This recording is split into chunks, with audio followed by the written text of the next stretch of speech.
How to reverse video in Power Director. In this video, I'm going to show you how you can easily do it. First of all, open the application. So basically we're in this home section. Here you can find different tools and even create a new project. Here on the left top, simply tap on new project.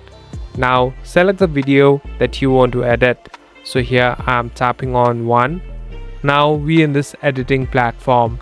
This is the place where you can find different videos and even edit it. Now select the clip that you want to edit. So here I'm tapping on one. Here on the bottom there are different tools available. Simply swipe right until you find tools.